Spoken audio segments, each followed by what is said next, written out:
અબજી બાપાશ્રીને નામે ઈશ્વરચરણદાસજી સ્વામીએ વચનામૃત રહસ્યાર્થ ગ્રંથ પુસ્તક તૈયાર કરીને છાપ્યું 1982. That's all.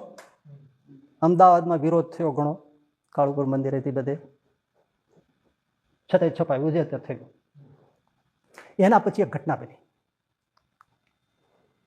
મૂળીના ધર્મકિશોરદાસજી સ્વામી અમદાવાદમાં ઈશ્વરચરણદાસ સ્વામીને મળ્યા, અમદાવાદમાં સરસપુરમાં. આજે હું પ્રસંગ કહી રહ્યો છું તમને, એ મણિનગર સંસ્થા તરફથી પ્રકાશિત ઈશ્વરચરણદાસજી સ્વામી એમણે મણિનગર સંસ્થા તરફથી પ્રકાશિત ઈશ્વરચરણદાસજીનું જીવન ચરિત્ર નામનું પુસ્તક લખ્યું છે. એના 441 પેજ ઉપર આ પ્રસંગ લખ્યો છે, જે હું તમને કહી રહ્યો છું. કોઈ જોવું હોય તો ત્યાં જોઈ શકે છે. એ ધર્મકિશોરદાસજી સ્વામીએ ઈશ્વરચરણદાસ સ્વામીને વાત કરી કે હું છપૈયા ગયો હતો, એટલે પુરુષોત્તમ પ્રસાદજી મહારાજ પણ ત્યાં હતા. એટલે મેં વચનામૃત વાંચ્યું, પણ ત્યાંના જે લોકો મુમુક્ષુ હતા એને કોઈને સમજાયું નહીં, કારણ કે ગુજરાતીમાં હતું. તો જો વ્રજ ભાષામાં કે હિન્દી ભાષામાં આ વચનામૃત થાય તો બધા એ પ્રદેશના લોકો લાભ લઈ શકે. એટલે ઈશ્વરચરણદાસજી સ્વામીએ કહ્યું કે તમે મૂળી જાઓ અને વ્રજ ભાષાનો કોઈ જાણકાર હોય એને સાથે રાખીને, એક શબ્દ બરાબર પકડજો, વ્રજ ભાષાનો જાણકાર હોય તેને સાથે રાખીને તમે વચનામૃતનું વ્રજ ભાષામાં ભાષાંતર શરૂ કરો. શું શરૂ? એમણે પછી પાલનપુરના રાજકવિ લાખાજી હતા, એમના પુત્ર હમીરદાન એ મળ્યા, શોધ્યા, મળી ગયા, અને પછી એમને આ કામ સોંપ્યું ને એમણે કામ શરૂ કર્યું. સંમત 1988માં ઈશ્વરચરણદાસજી સ્વામી વસંત પંચમીના ઉત્સવ ઉપર મૂળી ગયા, ત્યારે ધર્મકિશોર સ્વામીએ અને આ હમીરદાન કવિએ વચનામૃતનો થોડોક ભાગ લખ્યો હતો, એ એમણે એમને બતાવ્યો. લખાતું તું ક્યાં ગ્રંથ પુસ્તકને આધારે લખાતું છે? કયો વચનામૃત લખાય છે વ્રજ ભાષામાં? કયા પ્રતને આધારે લખાતું છે? અમદાવાદ કે બાપાશ્રીનો જે પ્રત છે એના આધારે. વચનામૃત રહસ્યમાં ફેરફાર સાથે જે વચનામૃતો છે, આપણે જાણો છો તમે, જ્યાં જે 64માં નામાં, 55ના પહેલામાં, એમાં જે બધી ફેરફાર થયા છે એ પ્રતમાં રહસ્યાર્થની, એ પ્રતનું જ કરે ને, એમનું જ કર્યું. થોડો ભાગ બતાવ્યો, ઈશ્વરચંદ્ર જોયો, અને પછી કહ્યું કે કામ સરસ થાય છે, આગળ શરૂ રાખો, પૂરું કરો. 4 વર્ષની મહેનતે સંમત 1992માં કામ પૂરું થયું અને પુસ્તક પ્રકાશિત થયું, વ્રજ ભાષામાં વચનામૃત. બરાબર. મારો પહેલો પ્રશ્ન, એક દોહા છંદ ચોપાઈમાં છે, તો વચનામૃતને સીધું હિન્દીમાં ભાષાંતર કરીએ તો સમજવું સરળ પડે, કે એને કાવ્યાત્મક દોહા છંદ ચોપાઈમાં કરીએ તો સમજવું સહેલું પડે? श्री जी महाराज ने पूछा सब साधन में सबसे कठिन साधन क्या है? बाद में श्री जी महाराज ने कहा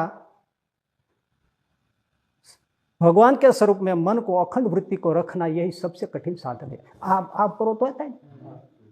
હવે તમે એને કાવ્ય કરી નાખો તો હેલું થાય, કઠિન થાય.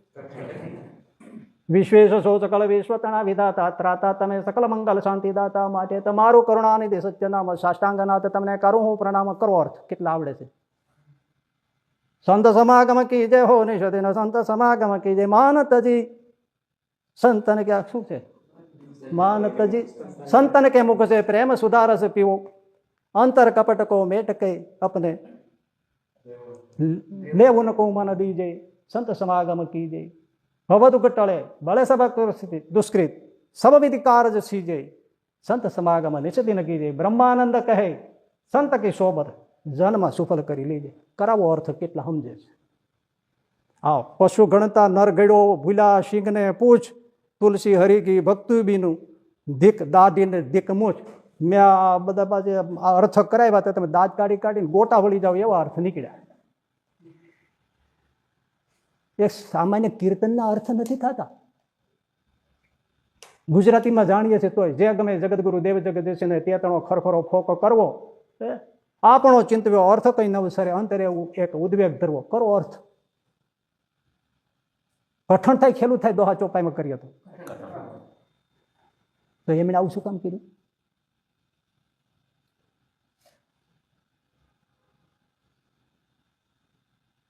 એ કહું. એ આખું પુસ્તક છપાયું, પછી એમાં લખ્યું બ્રહ્માનંદ સ્વામી રચિત વચનામૃત વ્રજ ભાષામાં.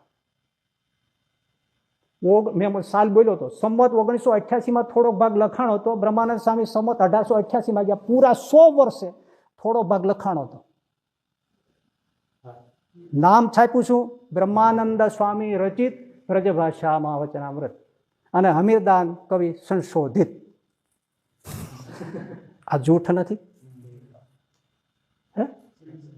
હવે મારા એક બે પ્રશ્નો છે. એ શું કામ કર્યું એને?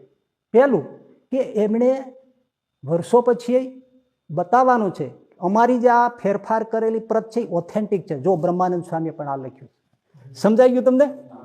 એને હિન્દીમાં કરી નાખ્યું તો એવો કઈ આધાર ન મળે. બ્રહ્માનંદ સ્વામીને તમે નામે છાપ્યું એટલે હવે વર્ષો પછી એ પરત આવે ત્યારે કંઈક અહીં જો આ ઓથેન્ટિસિટી પ્રાપ્ત કરવા માટે, પ્રામાણિકતા સિદ્ધ કરવા માટે એમણે આપી. સમજાય છે? નાના બાળકને પણ આ સમજાય જાય વાત. 100 વર્ષ પછી બ્રહ્માનંદ સ્વામી સાહિત્ય સેવામાં ક્યાંય વચરામૃત વ્રજભાષાનું નામ નથી. એટલે મારા 2-3 પ્રશ્નો છે. એ એમની બાપાશ્રીની પરતને અસલ નકલ કહેતા હોય, જે કહેતા હોય એ પ્રશ્નો બધા આગા પાછા નાખો, કારણ કે હવનો તો કહેતા જ હોય આ અસલ છે આ મૂળ છે. બરાબર? મારા 2-3 પ્રશ્નોનો જવાબ છે માગીએ. પહેલું, જો આ પ્રત અસલ હોય તો બ્રહ્માનંદ સ્વામીના નામે છાપવાનું આવું ખોટું કામ કરવું શું કામ પડ્યું? પહેલો પ્રશ્ન છે. 100 વર્ષ પછી આવું શું જરૂર પડી? બ્રહ્માનંદ સ્વામી નામે શું કામ કર્યું? બીજું, હરિવાક્ય સુધા સિંધુ એટલે વચનામૃતનો સંસ્કૃત શ્લોકમાં ભાષાબદ્ધ શતાનંદ સ્વામીએ કરેલું. એ વખતે મહારાજ ગયા પછી, શ્રીજી મહારાજ ગયા પછી મેં તમને કહ્યું કે એને અડિયન તો પાના ફાટી જાય એવી પ્રતમાં જોઈને કહું છું કે 55નું વચનામૃત હોય, પ્રથમનું 64મું શરીરનું આત્માના અક્ષરના શરીરનું હોય, શરીરનું, એવા બધા જ્યાં જ્યાં ફેરફાર થયા છે એવા બધા વચનામૃતો અને બીજું જે તે ફેરફાર કરીને હરિવાક્ય સુધા સિંધુ શતાનંદ સ્વામીએ કરેલું એમના સંસ્કૃત શ્લોકો એને ફેરફાર કરીને તે જ મૂર્તિનું તે જે અક્ષર છે એવા શ્લોક બનાવીને રહસ્યાર્થ વચનામૃતમાં પરથારા સહિત બીજે ત્રીજે મૂકવાની જરૂર શું પડી? તમારો સિદ્ધાંત સાચો હતો તો આવો ફેરફાર શું કામ કરવો પડ્યો? તમે સાચા હતા તો બધાને સમજાયું છે. ત્રીજો કે તમે કહો છો મૂર્તિનું તે જ અક્ષરધામ છે, તો એ વચનામૃતમાં, હરિલીલામૃતમાં, સત્સંગી ભૂષણમાં, સત્સંગી જીવનમાં, ગોપાળાનંદ સ્વામી વાતોમાં, ગુણાતીતાનંદ સ્વામી વાતોમાં, ભક્ત ચિંતામણીમાં કે જેટલા 100 મેની સ્ક્રિપ્ચર્સ ક્યાંય સિદ્ધ કેમ નથી થતું? બાકી આ 3ના જવાબ આપો, બાકી તમારે જે પછી ગોટા વાળો હોય વાળો. આ પ્રત આમ છે ને આ પ્રત તેમ છે ને આનું આમ છે ને એ બધી તમારે જે અસલ પ્રત કેવી જે કહ્યો આમાં કંઈ લાગે છે એની અસલ પ્રત હોય? અસલ હોય તો એને આ કરવું શું કામ પડે? અને મૂર્તિનું તે જ અક્ષરધામ હોય તો એટલા સુધારા કરી નાખવું શું કામ પડે? અને એ જ એમ જ હોય તો પોતાની એમાં જે મૂર્તિનું તેજ રૂપે વર્ણન કર્યું છે એ બધું બ્રજભાષામાં બ્રહ્માનંદ સ્વામીએ લખીને છાપીને એનું નામ નાખવાની જરૂર શું પડે? ભાઈ આને કહેવાય મારી ઠોકીને. મારી ઠોકીને કર્યું કહેવાય. દુઃખની વાત તો એ છે